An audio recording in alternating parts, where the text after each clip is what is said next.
Today, I am taking historic action to promote Israel's ability to defend itself and really to have a very powerful, very strong national security, which they're entitled to have. In a moment, I will sign a presidential proclamation recognizing Israel's sovereign right over the Golan Heights. The state of Israel took control of the Golan Heights in 1967 to safeguard its security from external threats. And a lot has been written about what happened in 1967 and why the war broke out, and who actually started the war and why.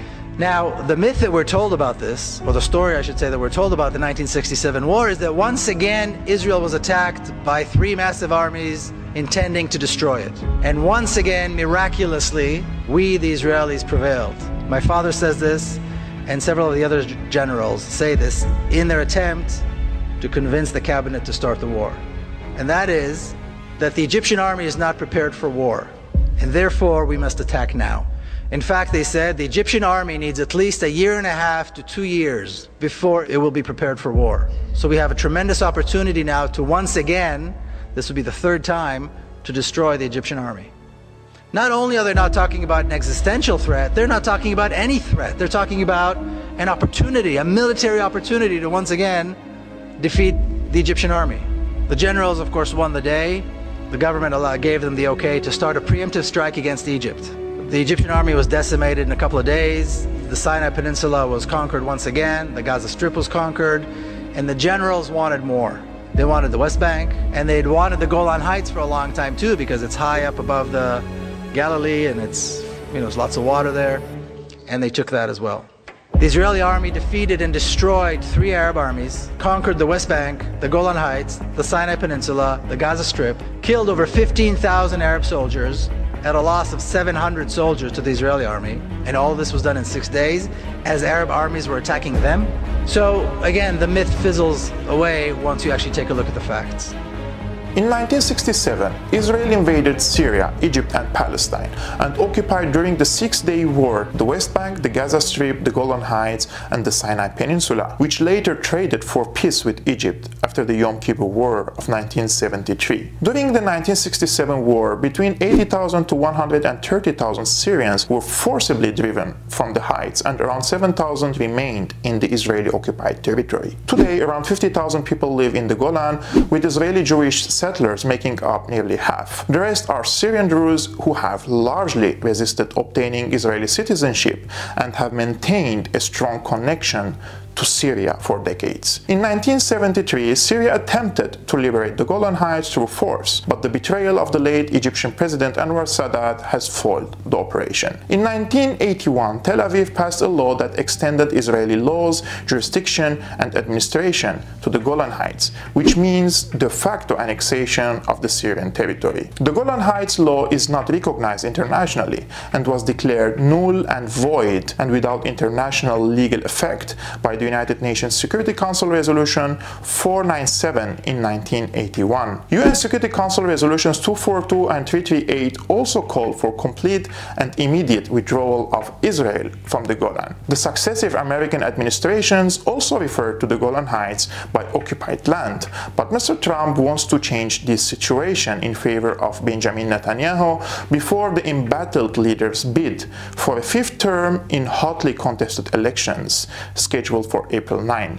A big oil deposit has been found in the occupied Golan Heights with enough reserves to last Israel for decades. This potential production may reach billions of barrels while Israel consumes 270,000 barrels per day. The American Genie Energy Company pursued the illegal oil exploration project in the occupied Golan Heights. New Jersey-based Genie Energy is digging for oil in Syria, even though it clearly violates international law under the Geneva Convention.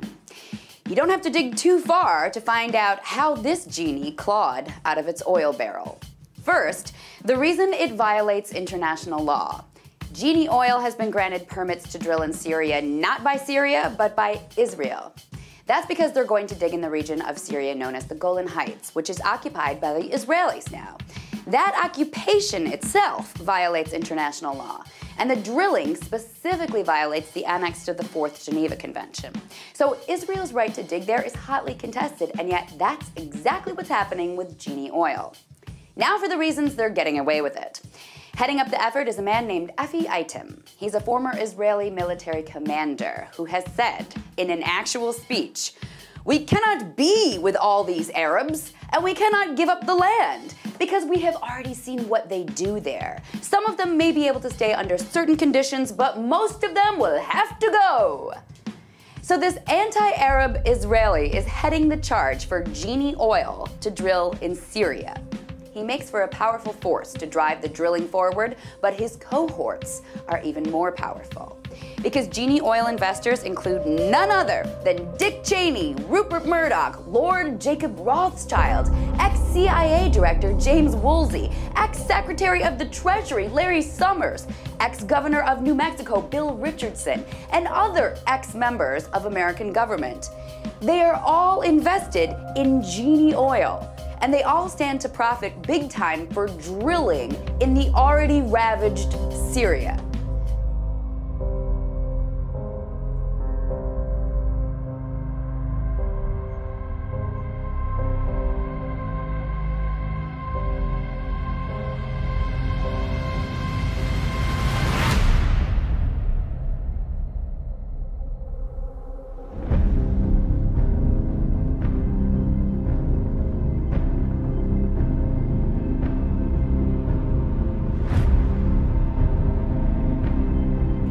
I can best handle ISIS. Believe me.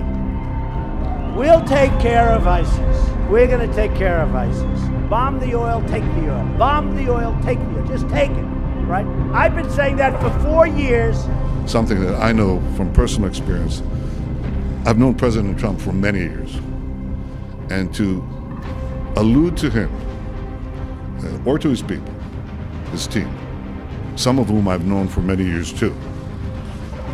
Can I reveal, Jared, how long we've known you? Well, he was never small. He was always big. He was always tall. But I've known the president, and I've known his family and his team for a long time. And there is no greater supporter of the Jewish people and the Jewish state than President Donald Trump. I think we should put that to rest.